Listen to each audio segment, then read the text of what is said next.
sa inyo. Biktima rin ako nitong lalaki ito. Siyempre kung hindi dahil sa'yo, hindi naman masisira ang aming buhay magpamilya. Alam mo yan, di ba? Hindi naman maganda yung sira ang pamilya. Dahil sa tanga ng buhay ko talaga, hindi ko pinangarap na masira ang aming pamilya. Gusto ko buo. Malas ko nga lang, nakapili ako ng isang walang kwenta lalaki. Sa kabila ng lahat ng ginawa ko, yan pang igaganti mo sa akin. Mga ako, tutulungan ko kayo. Hindi ko kayo pababayaan. Gawin. Mga bata. Mahalin mo si Marie Chris kung mamahalin mo talaga. Mahiya ka naman dyan, dalaga yan. Marie Chris naman, mag-isip ka naman. Kaya kong itaguyod ang mga anak ko. Maging lesson lang yan sa inyo. Magpakatino ka na. Huwag mo nang uulitin. Tanging panahon lang, Marie Chris, ang makakapagsabi. Kasi kung hindi niya na pahalagahan yung sakripisyo ni Aling Rufina, hindi rin niya nakita yung kahalagahan na binigay din na pagmamahal na tunay at tapat ni Ate Annalisa. Yung pala hindi seryoso sa kanya si Mang Marlon. Ikaw din, tignan mo, timbangin mo. Kasi sa lahat dito, ikaw pa ang pwedeng magbago ang kwento ng buhay mo dahil ikaw ang dalaga, ikaw ang walang anak. Huwag kang magmadali. 1 buwan pa lang naman kayong nagkakakilala. At kung talagang seryoso po kayo, Mang Marlon, kay Marie Chris, nasa sa inyo po yun. So, Mang Marlon, ano po ang inyong desisyon? Sensya ka na, magbibigay lang po ako ng tulong sa kanila, sa mga bata po. Aha. Hindi na rin po titino ang pagsasama namin eh. Aha. Lalo na yung ganyan. Eh, paano po pagka nakapag-desisyon si Marie Chris, kaya nyo rin pong tanggapin? Nasa sa kanya po yun, pero ipakikita ko naman po sa kanya magbabago ako. Dalangin na lang po namin na makapagbigay ng sustento si Mang Marlon, magampanan niya yung pagiging isang ama, maging mabuti kayong magkaibigan ni Ate Rufina. At sana nga po, kung talagang seryoso kayo kay Marie Chris, mapatunayan po ninyo yun. Pero ang pinaka-importante po sa amin ay ang matulungan Ate Annalisa, si Jessica. Dahil napakabata rin po ni Jessica, ayaw din naman po natin na dumami po yung kanyang anak at lahat ay magiging aksidente at magkakaproblema palalo. Kailangan din po kayo ng anak po ninyo, Ate Annalisa. So sana po, kayo po ang magtulungan.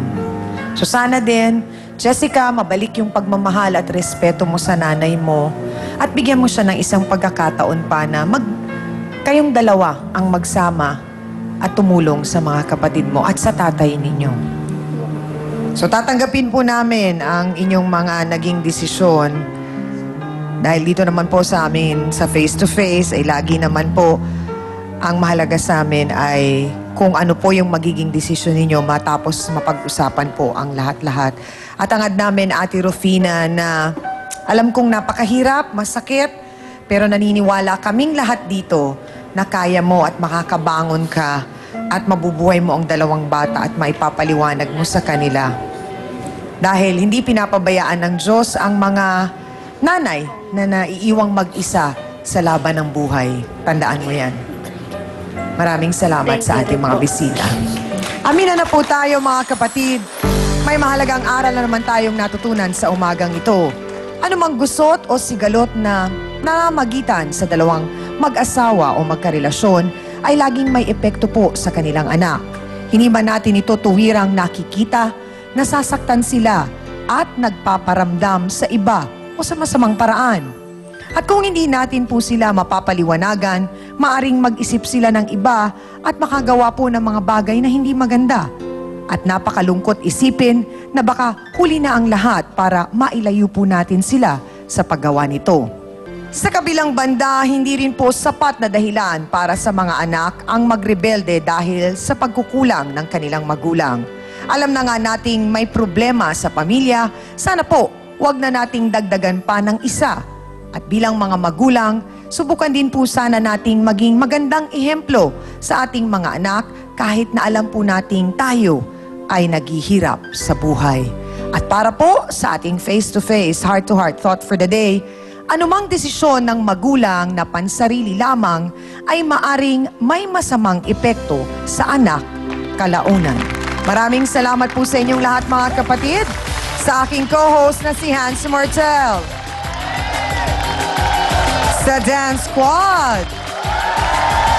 Kay B1 at B2, napagod ba you? Sa ating pinakamamahal na trio, tagapayo, ang ating mga sausawero at sausawera. Higit sa lahat sa ating po mga bisita, salamat po sa binigay ninyong pagtitiwala sa amin dito sa programa. At para po sa mga nais magbahagi ng aming programa sa pamamagitan ng pagiging audience dito sa studio, mag-text lang po kayo o tumawag sa numerong nakikita nyo sa inyong mga TV screens. Salamat din sa lahat ng mga kapatid nating nakatutok sa TV5 International. Salamat po. At ako pa rin po ang inyong pambansang kapitan, ang inyong Chang Ami na lagi nagpapaalala, ang problema pwede mong tawanan, pero hindi mo yan dapat talikuran. Kaya kung may problema ka, harapin mo, pag-usapan natin yan. Para po sa inyo to mga kapatid. Inang inihabilin, kinawawa. Daw nilang bayaran yung bahay, basta lumayas lang po ako. Nanlalalaki raw, kaya pinalayas sa pamamahay ng anak. Pinalayas mo ba ang nanay mo? Hindi po. Si nanay mo ang kusang umalis. Sabihan mo kasi ang asawa mo, huwag niya ipagkala na hindi ako pwedeng umuwi doon. Kakampihan ba ng anak ang kinakasama? Nasabi niya po sa kapitbahay namin na ganitong araw po ako, masama raw po ugali ko, makasarili po daw po ako. Alam niyo pa, pilit kung sino kinakasundo yan dahil nung nahulihan ng DSWD nakiusap. Sa bunsong anak ba mahahanap ang kaligtasan? Alam ko, nasa bahay po yan sa Santo Tomas. Tapos nalaman ko, nasa kalsada na. Face to Face, ngayong Huwebes, 10:30 a.m. Dito lang sa